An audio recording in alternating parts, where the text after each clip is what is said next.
Olá pessoal, estou aqui hoje para falar um pouco mais sobre o livro Desengavetando Sonhos e responder ao menos 5 perguntas. Primeira pergunta, é um livro de autoajuda?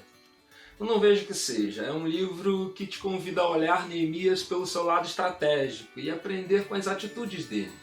Eu diria que é um livro de ajuda do alto. É uma questão simplesmente de olhar quem está no trono.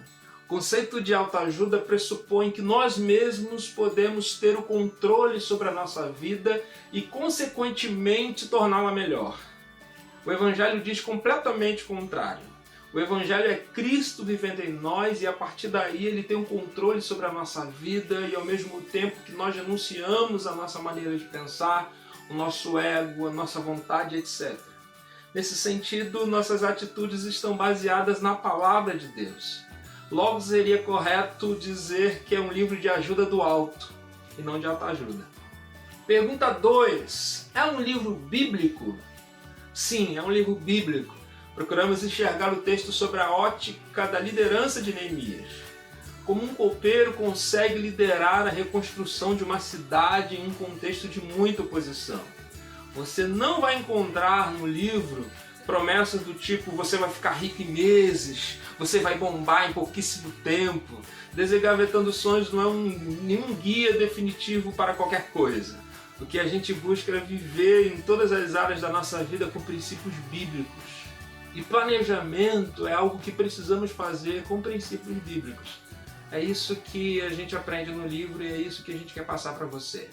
Pergunta 3. Não é um livro materialista, humanista ou com princípios de teologia de prosperidade?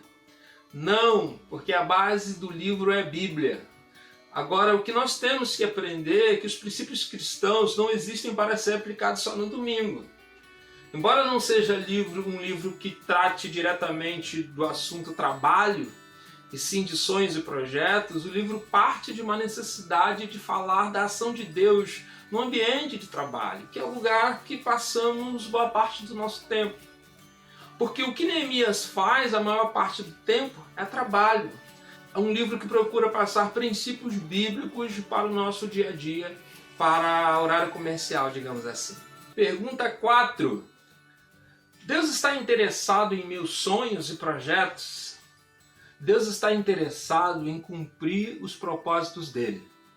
Jeremias 29 diz assim: porque sou eu que conheço os planos que tenho para vocês, diz o Senhor, planos de fazê-los prosperar e não de lhes causar dano, plano de dar-lhes esperança em futuro. Então vocês clamarão a mim e virão orar a mim e eu os ouvirei. Quando se fala em realização de projetos e sonhos, precisamos pensar que é preciso intimidade com Deus para buscarmos os sonhos e projetos dele para a nossa vida e fazer dos projetos dele os nossos. Eu é que sei, diz o Senhor, ele quem sabe, a gente não sabe. São os projetos de Deus, porque os sonhos de Deus são infinitamente maiores do que os nossos. Então, respondendo a pergunta, como é que eu posso saber se o sonho que eu estou sonhando é o de Deus? Tenha intimidade com Ele e busca Ele para que você possa sonhar os sonhos dele. E aí vai chegar um momento da vida que você vai perceber que os seus sonhos vão se misturar com os dele. É assim que acontece quando a gente tem intimidade com Deus. Quinta e última pergunta. Por que escrever sobre sonhos e projetos? Porque todos nós temos. E fazemos pelo menos 2 perguntas nesses sonhos e projetos que nós temos. Será que é possível? Essa é a primeira pergunta.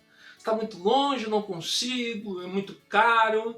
E aí a gente fica nessa dúvida. E a outra pergunta que a gente faz é: será que é da vontade de Deus? Se for da vontade de Deus, ele vai fazer. Mas e o nosso papel?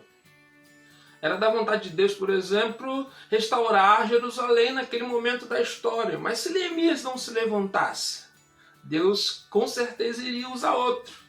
Então não podemos, sobre o pretexto da dúvida, ficar esperando Deus fazer o que só nós podemos fazer.